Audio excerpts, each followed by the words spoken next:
tema da minha mensagem hoje é: não se podem comparar. E aí você vai entender o porquê do tema aí daqui a pouco. Romanos 8, versículo de número 18. Hoje nós vamos ler um pouquinho mais de alguns versos aí, até o verso 25, mas eu vou concluir hoje aí o verso 18 ainda. Então nós vamos para a terceira pregação aqui no verso 18. Vamos continuar então a leitura do texto, que diz assim: Considero que os sofrimentos do presente não se podem comparar com a glória que será revelada em nós, pois a criação aguarda ansiosamente a revelação dos filhos de Deus. Porque a criação ficou sujeita à inutilidade, não por sua vontade, mas por causa daquele que a sujeitou, na esperança de que também a própria criação seja libertada do cativeiro da degeneração, para a liberdade da glória dos filhos de Deus. Pois sabemos que toda a criação geme e agoniza até agora, como se sofresse dores de parto. E não somente ela, mas também nós, que temos os primeiros frutos do Espírito. Também gememos em nosso íntimo, aguardando ansiosamente nossa adoção, a redenção do nosso corpo. Porque fomos salvos na esperança, mas a esperança que se vê não é esperança. Pois como alguém espera o que está vendo? Mas se esperamos o que não vemos, com paciência o aguardamos. Mas se esperamos o que não vemos, com paciência o aguardamos. Então, como eu disse, nós vamos permanecer aí no verso 18, que Paulo diz, né? Considero que os sofrimentos do presente não se podem comparar com a glória que será revelada em nós. Se você tem acompanhado aqui o nosso estudo da carta de Paulo aos Romanos, você percebeu já que nós já estamos há alguns domingos neste versículo apenas, né? Neste versículo apenas. Primeira pregação eu falei basicamente sobre a primeira palavra que considero, ou em outras versões, portanto, né? Ou seja, Paulo chegou a uma conclusão. E aí toda a minha pregação foi baseada neste ponto apenas. Portanto, contudo, eu considero, ou seja, após análise, após estar debruçado diante da palavra de Deus, após estar se alimentando da palavra de Deus, conhecendo o plano de redenção de nosso Senhor Jesus Cristo, o conhecendo por meio das Sagradas Escrituras, então Paulo diz, após todo este conhecimento, após ter meus olhos abertos, eu só posso chegar a uma conclusão. Eu estou certo de que os sofrimentos do tempo presente, por maior que eles sejam, não devem ser comparados com a glória que há de ser revelada em nós. E aí, este é o primeiro ponto. Eu falei do sofrimento, do tempo presente, e aí você precisa se lembrar que quando Paulo diz tempo presente, não é um tempo que se limita com a nossa morte, por exemplo. O dia que você morrer, para você acabou este tempo presente. Mas a era, o tempo presente, ainda continuará. À luz das Escrituras, este tempo presente é justamente, ele vai encerrar quando nosso Senhor Jesus Cristo voltar, ou seja, a sua segunda vinda. Aí então encerra este tempo presente. O que Paulo estava dizendo, em outras palavras, é o seguinte: enquanto nós estivermos aqui, enquanto o nosso Senhor não retornar, este tempo presente, nós iremos enfrentar inúmeras e inúmeras aflições. Seja você, eu, aqueles que virão após nós, enfrentarão dores, angústias e aflições. Mas talvez você esteja pensando, pastor, mas eu tenho desfrutado de muitas coisas boas em minha vida. Como, por exemplo, a minha família, os meus filhos, os meus bens, a minha casa. Sim, estas coisas que nós desfrutamos hoje, que são bênção de Deus sobre nós, como eu acabei de dizer, família, trabalho, os nossos bens, são a misericórdia de Deus sobre nós. É a misericórdia de Deus ainda nos dando o privilégio de nos alegrarmos, como, por exemplo, nós olhamos para a criação. A criação é maravilhosa, é linda. O Senhor ainda nos deu, foi misericordioso para comigo e com você, que nós podemos contemplar a criação. Mas isso é bem pequeno. Isso ainda é muito pequeno. E aí então Paulo ele nos ensina aqui uma outra doutrina.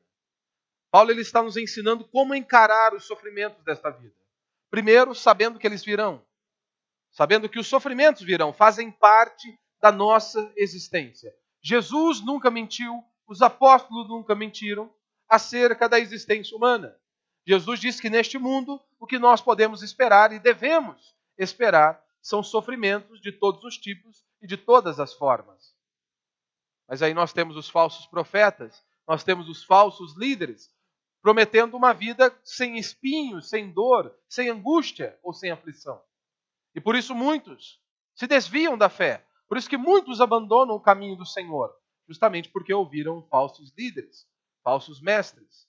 E aí Paulo ele nos apresenta agora uma outra doutrina para que nós possamos enfrentar o sofrimento com os pés firmes, sem sermos balançados pelas adversidades. Ele nos apresenta a segunda vinda, a era do porvir, a vinda de nosso Senhor Jesus Cristo, a glória que há de ser revelada sobre nós.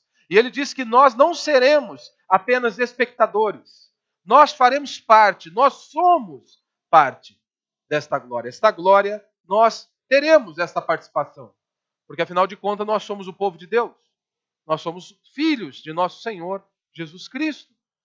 De uma certa forma, nós somos a glória dele também. Então, Paulo ele mostra a eternidade, a glória que há de ser revelada, apontando para a vinda de nosso Senhor Jesus Cristo. Este é o segundo ponto. Primeiro, você precisa ter conhecimento que este mundo é difícil, que as dificuldades estão aí.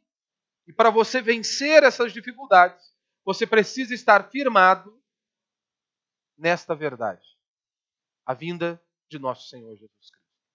Você precisa olhar e ter este conhecimento, para assim como Paulo, ele chegou, contudo, eu tenho por certo que as aflições do tempo presente não podem ser comparadas com a glória que há de ser revelada. Como Paulo chegou a essa conclusão?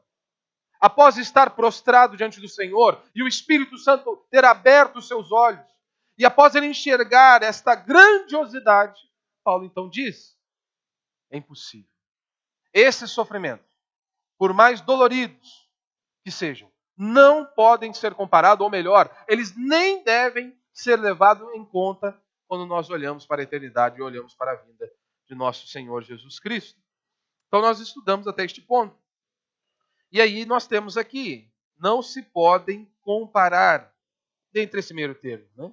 Considero, e aí ele diz o tempo presente, que nós já estudamos, e a glória que há de ser revelada nós também já estudamos, e ficou aqui o meio do verso, não se podem comparar. Ou seja, nós estamos estudando e analisando este processo de chegar a uma firme conclusão, na qual nós percebemos que o apóstolo Paulo está engajado em nos transmitir. Que todos nós, cristãos, precisamos chegar a este ponto. Chegar a uma firme conclusão. E para você chegar a esta firme conclusão, você precisa conhecer a Deus. Você precisa conhecê-lo por meio das Sagradas Escrituras. Paulo ele podia lidar com os sofrimentos, com as suas provações, com as suas dificuldades, com as suas tribulações. E na verdade Paulo podia até ser mais que vencedor, como de fato era mais que vencedor, apesar dessas aflições, porque ele chegou à conclusão. Ele chegou à conclusão sobre certas coisas. Por isso ele podia lidar com as dificuldades, por isso ele podia lidar com as privações e com as inúmeras aflições que ele enfrentou. Ou seja, nós estamos examinando as doutrinas que o apóstolo Paulo nos apresenta e nos diz que essas doutrinas nos ajudam a suportar tudo isso. Todas essas dificuldades, todas estas provações, todas estas tribulações. E primeiro e segundo lugar, ele apresenta essas duas doutrinas que eu acabei de falar. O tempo presente e depois a era vindoura, aonde nós abraçamos ali também a vinda de nosso Senhor Jesus Cristo. A fé cristã, ela toma os seus problemas, sofrimentos e dificuldades presentes e o olha à luz do glorioso estado de coisas que há de ser revelado ao mundo. É assim que a fé cristã nos ensina a lidar com o sofrimento.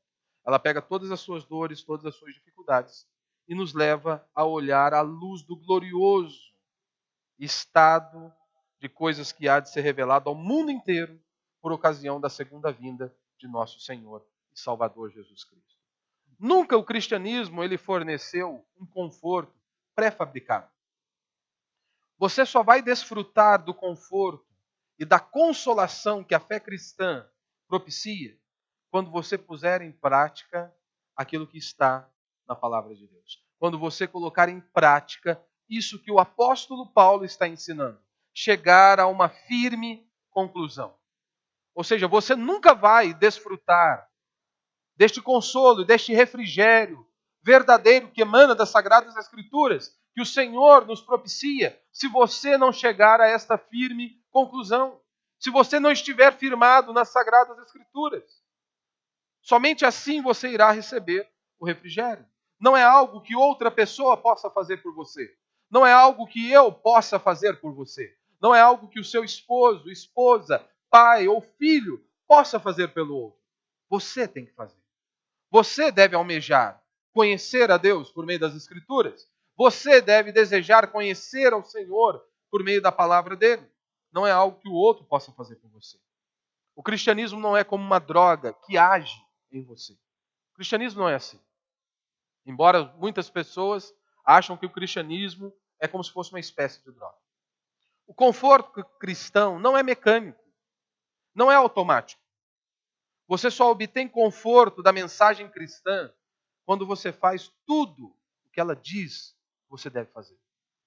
A partir do momento que você trilha por este caminho, de obedecer a Deus, de obedecer às Sagradas Escrituras, você irá encontrar conforto que a mensagem da palavra de Deus nos ensina que nós obteremos. Por isso que o apóstolo Paulo ele diz que quando ele sofre, ele vê os sofrimentos à luz deste glorioso ensino.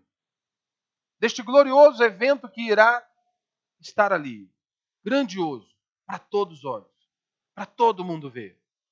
O maior evento descrito nas Sagradas Escrituras, a vinda de nosso Senhor Jesus Cristo, onde todo olho o verá e todo joelho irá se prostrar diante dele.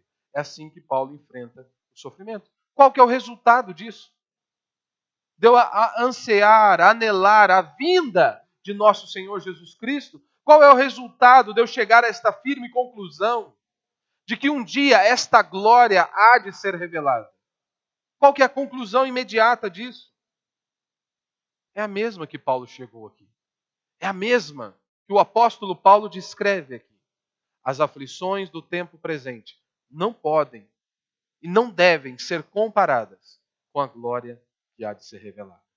Ou seja, quando você tem este conhecimento, quando você chega a esta firme conclusão, o resultado imediato é isso. Mesmo em meio a inúmeros problemas, mesmo em meio a inúmeras dificuldades, você está ali, firme, inabalável, diante do Senhor. Então, focalizemos a sua frase novamente, como está descrito aí no verso 18. Considero que os sofrimentos do presente não se podem comparar com a glória que será revelada em nós. Ou seja, eu tenho por certo que não podem se comparar. Aqui nós temos dois sentidos, estão os meus dois pontos apenas. Primeiro, é uma expressão que se refere a preço ou a valor. Ou seja, não se podem comparar. Esta expressão, ela se refere a preço ou valor. Como assim? Você pode ter um objeto que você julga ser muito valioso. Mas então vem uma outra pessoa e lhe mostra um objeto semelhante. E no momento que você vê aquele objeto que é semelhante ao seu, você percebe que o seu, comparado com o do outro, não tem valor algum. Mais ou menos assim. Você compra um relógio Xing Ling, parecido. 5 conto. Você pode julgar ser valioso. Né?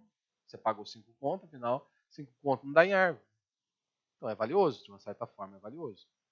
Mas se o camarada vem e põe um Rolex, ali você vê, poxa, não tem valor algum. Mesmo que você olhe, às vezes pode ser uma réplica. Você olha para um original. Você sabe, isso aqui não tem valor algum. É isso que essa frase representa. Não se podem comparar. Nem merecem comparação. Ou seja, a coisa não tem valor algum. O que acontece, você simplesmente se desfaz daquilo que antes você julgava ter tanto valor. Após você ver o que realmente tem valor, o que realmente importa, você descarta aquela outra opção. Segundo ponto, se refere à questão de peso. Paulo ele usa este recurso de linguagem em suas outras epístolas, como nós veremos aqui um pouco adiante. Paulo ele põe a figura de uma coisa que tem peso, que quando comparada com outro, que é mais pesado, é óbvio, parece que não há peso algum. Tipo assim, eu já estou nos 3 dígitos, né? Meu filho está nos 2 ainda, 2 dígitos ainda. Ele tem peso? É óbvio que ele tem peso. Comparado com o meu, não é nada. Ele não pega, acho que nem os 2 dígitos do meu último ali. Comparado com o meu, não é nada. Mas vou dizer que ele não tem peso algum? Que ele não pesa? Não, é lógico que ele tem peso. Mas comparado com o meu, nada. Paulo faz o uso dessa mesma ideia em 2 Coríntios 5,17, onde ele diz, 4,17, desculpa. Porque a nossa leve, está vendo aqui? A nossa leve e momentânea tribulação produz para nós eterno peso de glória, acima de toda comparação. Aqui Paulo está usando a mesma ideia, a nossa leve e momentânea tribulação. Ou seja, pouco peso, comparado com a eternidade, eterno peso de glória. Em outras palavras, o apóstolo diz, por mais pesada que seja a carga de sofrimento que você possa estar carregando, que nós possamos estar carregando, hoje, ela não é nada, comparado com o peso da glória que há de ser revelada em nós. Ou seja, por maior que sejam as suas angústias, por maior que sejam as suas aflições hoje, comparado com a glória que há de ser revelada, não é nada. Esse é o típico ensinamento cristão, o método cristão.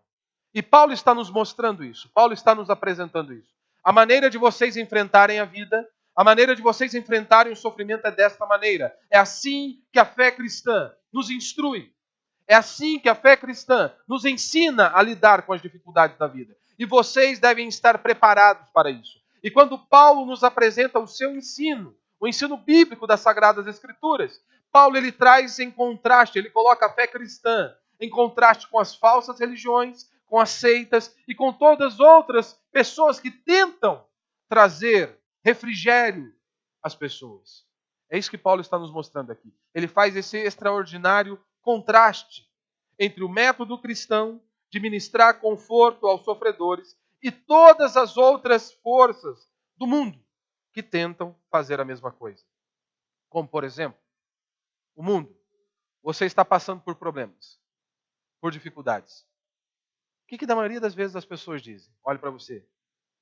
Você está com inúmeros problemas terríveis, a cabeça está quase explodindo. O que a pessoa fala para você? Anime-se, fique tranquilo, as coisas vão melhorar para o seu lado. Vai falar sério, isso aí não ajuda em nada. Pelo contrário, você fica mais furioso ainda. O que você pensa? Rapaz, camarada não sabe de nada, nem sabe dos meus sofrimentos, nem sabe das minhas dores, dos meus problemas. Por isso que ele está falando que as coisas vão melhorar. Por isso que ele está falando que as coisas vão ser solucionadas. Ou seja, não produziu nenhum refrigério, não produziu nenhum consolo verdadeiro. As seitas e as falsas religiões também se utilizam deste mesmo método. Eles tentam aniquilar as faculdades das pessoas para que elas fiquem insensíveis às dificuldades e aos problemas. As falsas religiões e as seitas, elas agem como as drogas. É assim que eles agem. Ou seja, eles se esforçam para fazer com que este peso de dificuldade, de sofrimento, de angústia desta vida se pareçam mais leve do que realmente são. É isso que as falsas religiões e as seitas fazem. Eles fazem alguma coisa com as faculdades e tornam menos sensíveis ao que está acontecendo. Eles trabalham na mente das pessoas de uma tal maneira para que elas fiquem insensíveis às dificuldades e os problemas. Esse é o efeito das drogas. Esse é o efeito, por exemplo, das bebidas. Não é? O cara ele quer esquecer os problemas. Ele quer afogar as mágoas, não é assim? Está cheio de angústia, cheio de aflição, ele vai tomar uma para relaxar, dizer, para afogar as mágoas e afogar as dores. Aí ele toma uma, fica mais ou menos alegrinho. Aí no outro dia ele aumenta a dose, toma 2, toma 3, toma 4. Chega um dia que a canjibrina já tomou conta dele. Tá passado. Aí, a pergunta é, o álcool muda o problema de alguma forma? Não.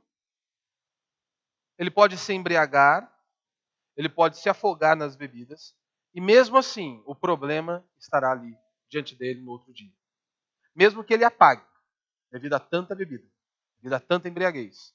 No outro dia, os problemas estarão ali diante dele. Ou seja, o que mudou foi a apreciação dos fatos. Agora ele esqueceu dos problemas. Ele se esqueceu das dificuldades. Mas os problemas estão ali, a aflição está ali, as dificuldades estão ali. O que mudou foi a apreciação dos fatos. A mesma coisa ocorre com as drogas. O camarada acha que ele vai se enfiar ali e que todos os problemas serão solucionados. Mas após ele enfiar de cabeça em meio a este universo, quando ele coloca a cabeça sobre o travesseiro, o rombo existencial dentro dele é infinitamente maior do que o prazer momentâneo que ele sentiu. Esse é o efeito. E é exatamente isso que as falsas religiões e as seitas fazem hoje. Mas este jamais é o método da fé cristã genuína. A fé cristã genuína não nos ensina a enfrentarmos a vida com esta ótica, com este entendimento. É isso que Paulo está nos ensinando. Eu sei que a acusação feita frequentemente contra a igreja, contra a fé cristã, é que a fé cristã é o ópio do povo. É como se fosse uma espécie de droga. Muitas pessoas dizem isso acerca da nossa fé. Eu admito que há inúmeras representações do cristianismo, dentro do cristianismo, que justificam tal acusação.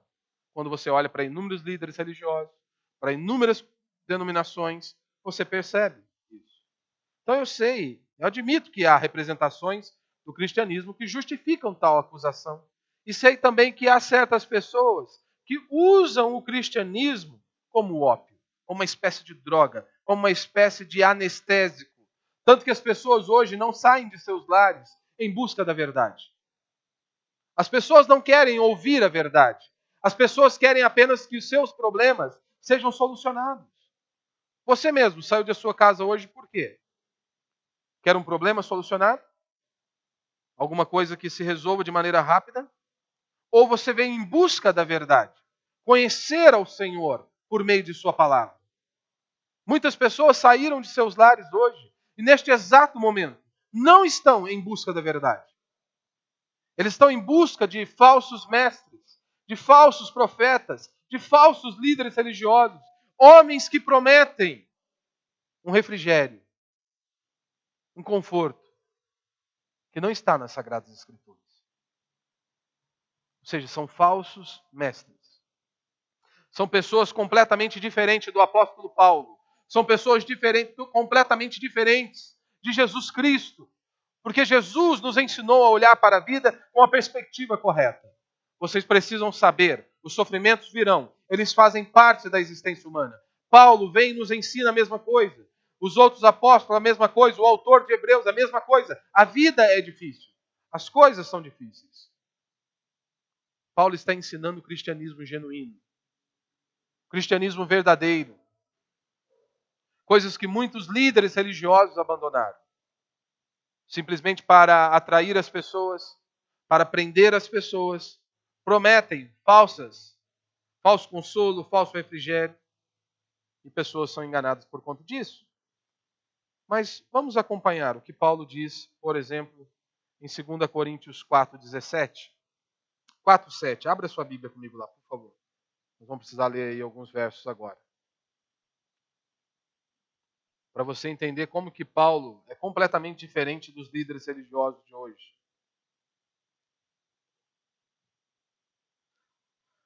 2 Coríntios capítulo 4, verso 7. Aí você não fecha que nós vamos ler ainda o capítulo 11.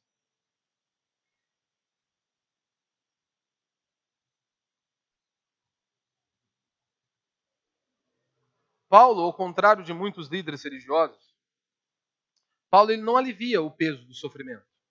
Pelo contrário, ele admite plenamente que o sofrimento é muito forte. Paulo não tenta maquiar a vida. Tanto que aqui, em Romanos 8, você não vê Paulo dando nenhum indício de que o refrigério vai vir por conta das coisas deste mundo. Se você já percebeu o livro de Salmos, por exemplo, inúmeras vezes os salmistas começam as suas orações em angústia, em aflições, coração completamente angustiado. Eles terminam os salmos, em sua maioria, não com os problemas solucionados, não com nenhuma angústia, nenhuma aflição, mas eles terminam cheios de fé, cheios de esperança, cheios de confiança. O problema estava ali ainda, mas eles confiaram em Deus, eles depositaram a confiança em Deus. Totalmente diferente de grande parte da liderança evangélica em nosso país. Então vamos ler aí 2 Coríntios 4, 7. Paulo diz: temos, porém, esse tesouro em vaso de barro, para que o poder extraordinário seja de Deus e não nosso. Olha o nível das pressões. Sofremos pressões de todos os lados, mas não estamos arrasados. Ficamos perplexos, mas não desesperados. Somos perseguidos, mas não desamparados. Abatidos, mas não destruídos. Trazendo sempre no corpo o morrer de Jesus, para que também a sua vida se manifeste em nosso corpo. E por aí vai. Adiante algumas páginas aí, vamos lá para o capítulo 11, para você ver o nível de sofrimento que Paulo enfrentou. Aqui em 2 Coríntios capítulo 11, Paulo está falando dos falsos mestres, e Paulo então começa a trazer as suas credenciais. E as credenciais do apóstolo Paulo não é como dos apóstolos de hoje, né? Paulo ele vai trazer a sua credencial, a sua habilitação para esse ministério em meio a muitos sofrimentos, em meio a muitas angústias. E aí vamos ler então o verso 23 em diante. São servos de Cristo? Sou ainda mais. Falo como se estivesse louco. Muito mais em trabalhos, muito mais em prisões, em chicotadas sem medidas, em perigo de morte, muitas vezes. 5 vezes recebi dos judeus 39 chicotadas. Você se lembra daquela cena de Jesus lá no filme Paixão de Cristo? Onde Jesus está sendo açoitado. E ali você se lembra, era 40 menos 1, ou seja, 39 chibatadas. Paulo está dizendo que ele foi açoitado desta maneira 5 vezes. 5 vezes ele sofreu isso por amor a Cristo, por amor à obra de Deus. Verso 25. 3 vezes fui espancado com varas. Uma vez fui apedrejado. 3 vezes sofri naufrágio. Passei um dia e uma noite em mar aberto. Muitas vezes passei por perigos em viagens, perigos em rios, perigos entre bandidos, perigo entre o meu próprio povo, perigo entre os gentios, perigos na cidade, perigos no deserto, perigos no mar, perigo entre falsos irmãos, em trabalho e cansaço, muitas vezes em noites sem dormir, com fome, com sede, muitas vezes sem comida, com frio e com falta de roupas.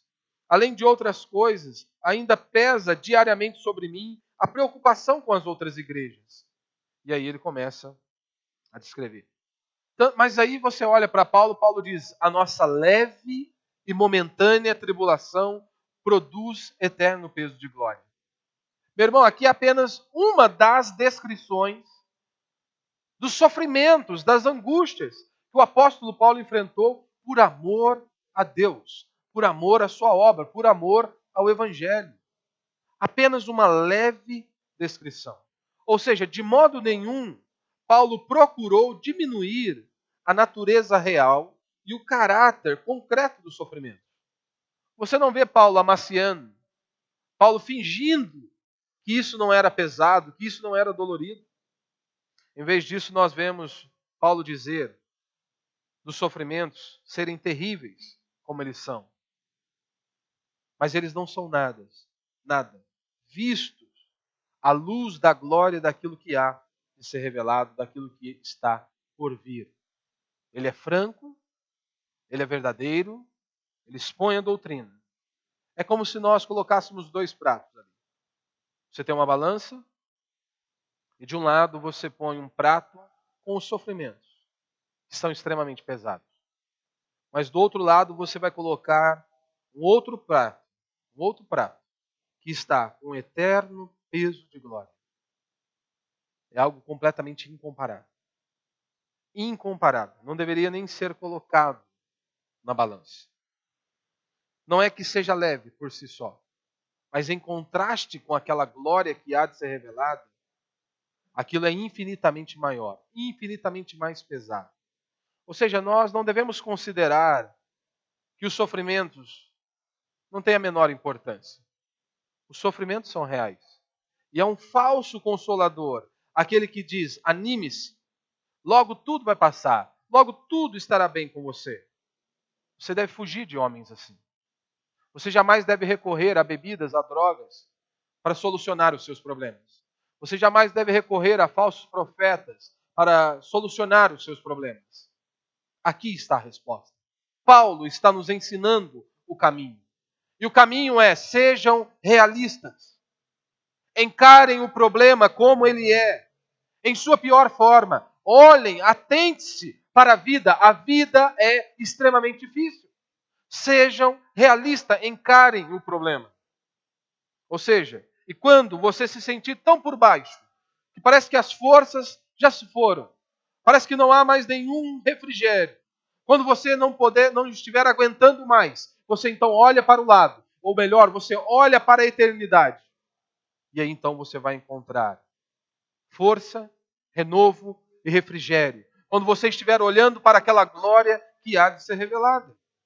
E se você enxergar isso direito, se você tiver esse real entendimento, chegar a esta conclusão, você pode ter certeza.